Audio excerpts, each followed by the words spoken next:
All right, Daisy, tip number 4, please. Yeah. So this also follows on a bit from the one before. So I've said that written comments are not great, and my 4th tip is to use examples, not definitions, when you are teaching and assessing. And this follows on a bit from written comments, because in lots of ways definitions have a lot in common with written comments. So we think of definitions as being maybe something very powerful, something that we want students to memorise. But often the problem with a definition is it only kind of sometimes makes sense when you know what it is to begin with. And so I often say to people, have you ever had that experience when you were a kid where it was a word you didn't know and you look it up in the dictionary and you don't know any of the words in the definition in the dictionary? And then what do? Do you go and look up every word in the dictionary definition? And so it's a bit chicken and egg here. So and the paradox, this is why reference sources are great for adults, are great for experts, and not so great for novices. Any reference source, not just a dictionary, but Google, online searches, is that when you have that basis of knowledge to be able to create a search and interpret what you see, reference sources are amazing. If you don't, reference sources are not the place to gain that knowledge. What is the way? So then the question is, well, okay, well, how do we gain that knowledge? And that's why I say examples. Examples are really how we learn.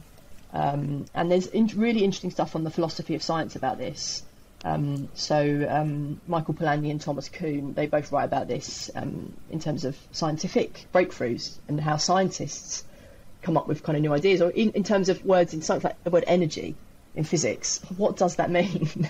And you can't really come up with a definition for it. And they'll also say, Thomas Kuhn writes about how a student can read a chapter of a physics textbook, say they've understood it, and they can get to the problems at the end of the chapter and not get them right.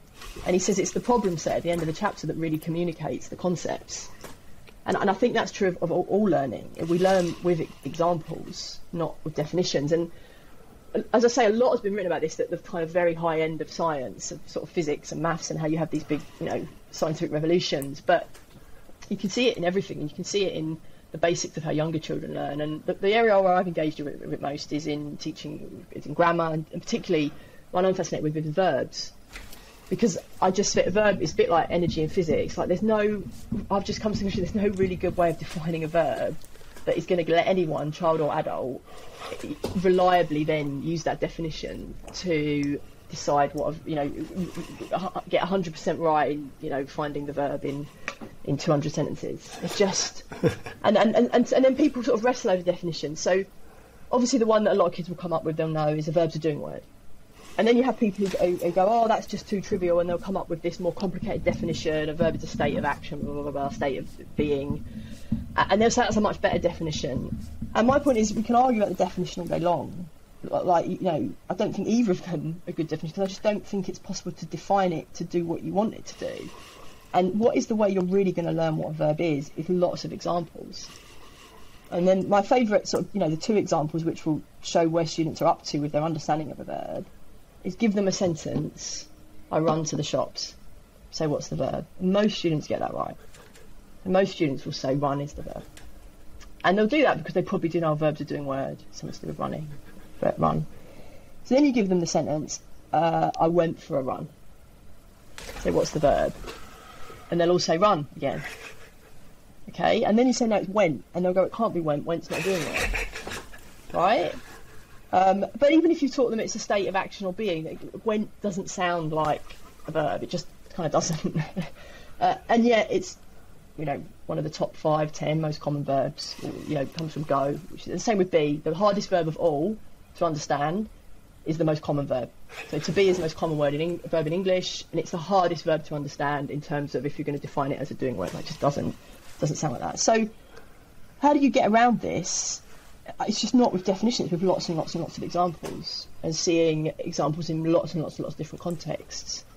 And I think that's true for all learning, that we need to have those concrete examples, and it's through encountering lots of those that we can then start to build them up into something a bit more of an abstract understanding, and start to see why people have come up with the idea that verbs are doing word, that it probably is, given everything we've got, the best way we can define it in the abstract. But you have to build up that understanding with the examples. And as I say, the reason why I think this is similar to the written comment issue is written comments are these sort of abstracted statements that mean something to an expert. So when you say, I need to infer more insightfully, I know the kind of typical piece of GCSE writing that doesn't infer insightfully, and it's staying on the surface level and it's not digging down any deeper. So it does have some kind of meaning, but it's not helping a student to infer more insightfully. And so it's the same issue with the written comments. It's the same issue with relying on mark schemes to give you agreement.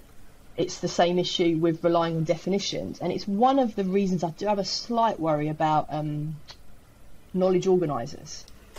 And I think knowledge organisers, they can be designed very well, but they can be a bit too reliant on definitions.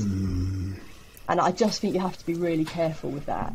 You have to be really careful that the knowledge organiser isn't too reliant on definitions, and it is making sure that it's that it's giving examples. So Really? when you've got a knowledge organiser, you're saying, what is a verb, and if what you see on the other side is it's a doing word, I'm a bit uneasy about that. I'd rather see what's the verb in this sentence. Yes. Yeah.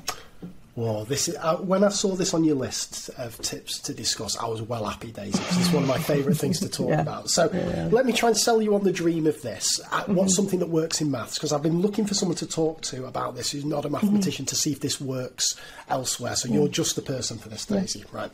So maths is rampant for definitions, and exactly as you say, they are terrible. The definitions are far more complicated than the actual thing itself. So when I first started teaching, I was definition crazy, then realised that was a waste of time.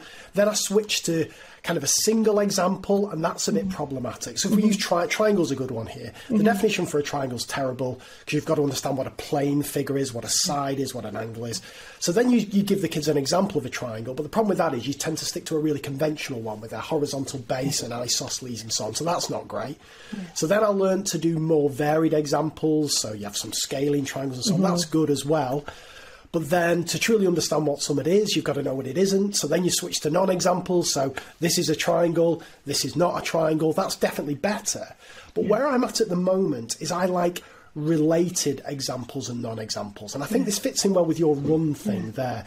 So you start off with something that is a triangle and you change one feature of it. So maybe the orientation and everything else stays the same. The lengths of the side, the angles stay the same, but just one critical feature's changed. Then you say, is this still a triangle? Oh, yeah, it is. Okay, so the orientation doesn't matter. Now let me change one thing. So let me break one of the sides. So all of a sudden it doesn't completely close. But everything else is the same. The orientation, the size are the same. All right, now that's not a triangle. So that critical feature has broken the kind of, it's crossed the example, non-example boundary. So I think that examples and non-examples are one of the most powerful things you can do, but I think you can almost supercharge them if you make them related to each other so kids can observe the single critical feature that's changed and the impact it's had. Now, does that make sense, and does it transfer across? Would that be something you would do with verbs and things like that? Yeah, I think it definitely does. So I think what you're trying to do is set up, it's all about the choice of examples, I agree. Yeah, and it's all about, can you set up example sequences essentially where the examples are exemplifying different features. Yeah. And that you're carefully choosing them so they're exemplifying the different features that are critical to the concept in this case. So in your case with a triangle, you're saying, all right, the orientation is actually not a critical feature, so that's like a non-example, but the sides is a critical feature, so we're going to set up something like that. And I would say it's exactly the same with verbs, in that you would say, well, the position of a word in a sentence is not a critical feature. So what happens is the risk you can get, the equivalent of just teaching a basic triangle as an example, and then that's what they think is the only triangle, is always setting up sentences where the verb is the second word in the sentence. So I run to the shops, I go home, I walk around the park, he says hello, kind of thing.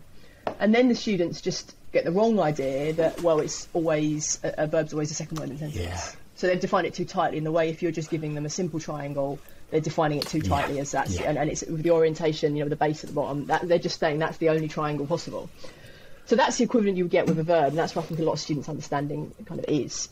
So what you then want to do is you have to come up with examples of where verbs are not the first word, the second word in the sentence, where they're right in the middle of the sentence, third or fourth, that kind of thing. I think then the challenge is, when you're first introducing something, the best way of almost drip feeding with a complex thing like a verb or a triangle, there's lots of different features and lots of examples and non-examples, and how many of those do you want to introduce in one go? Yeah.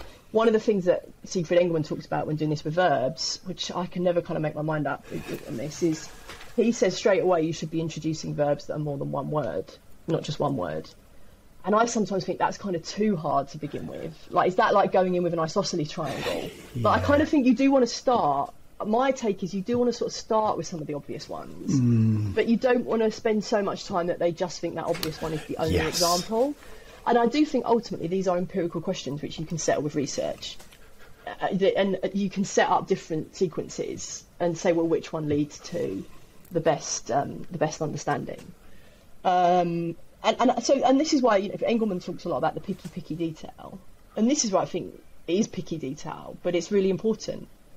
If you teach students a triangle and you introduce an isosceles triangle first, or whatever, what impact does that have? How should you be doing it? If you teach them, so, and I think the other thing is you can't view. The other thing I was going to say up front as well is the problem with all of these complex concepts is you're never going to teach them in a lesson. Just they are hard, they are difficult. So you're not going to get a student to a perfect understanding of a verb or a triangle in a 60-minute lesson. However great you are and however amazing your students are, I just don't think it's possible. And I think that's why the other thing I think about a lot is, again, this is a bit of an Engelman direct instruction thing, is if you set up a perfect learning sequence, could you do it so that students never developed a misconception? And then you'd never have to be in a situation where you'd have to unpick a misconception because you'd have sequenced everything so perfectly that there's no chance for a misconception to come in. And like that's kind of utopian, and I kind of like the idea, but I just think no, for two reasons. One reason, a lot of the really complex concepts we want to teach students, they kind of exist a bit in the world anyway. So triangles, they're going to encounter a triangle before they meet you. Verbs, they're using verbs every day. They're not coming in from like a zero knowledge. So there's going to be a chance that they've got some misconceptions before they've met you. And the second reason is that even if it was by chance a concept they've never encountered before, so you're starting from baseline, because you cannot teach everything in one go, there's always the chance that some misconception will develop when you've only taught part of what the concept is. Yeah. And because it's impossible to teach the whole concept in one go, you're going to have to choose to start with some kind of triangle. You're going to have to choose to start with a verb being somewhere. I just think there's always going to be, I definitely think you want to minimise misconceptions, but I just think they're always going to be a chance for them to come up. So you do have to kind of anticipate and expect and come up with ways of unpicking them when they do arise. Bit of a tangent there, but yeah. Really, no, I love that. Absolutely fascinating, that, Daisy. I love that. Just final question on this before I hand over to you for your fifth tip. Just circling back to definitions, where do definitions come in then? Is it important that kids know the kind of formal definition, or is just a knowledge of the concept without being able to articulate it enough? Yeah, so then this is it. So definitions, I think, the reason why they do exist and the reason why we do have dictionaries and the reason why I'm important is when you do get to a certain point, they give you a useful shorthand. So if you can, so the way I talk about this a lot in context of the old national curriculum levels. And people would say the great thing about the national curriculum levels is they give you a shared language. And I would say they don't give you a shared language, they give you something far more dangerous. They give you the illusion of a shared language. It's like we're all using the word cat, and some of us are using cat to refer to a four-legged mammal, and the rest of us are using cat to refer to a chair. Okay, so it's not a shared language. But obviously, shared languages do exist. Me and you are having a conversation now. We're able to communicate. So most of us, when we use the word cat, actually, we've got a similar concept in mind of what a cat is.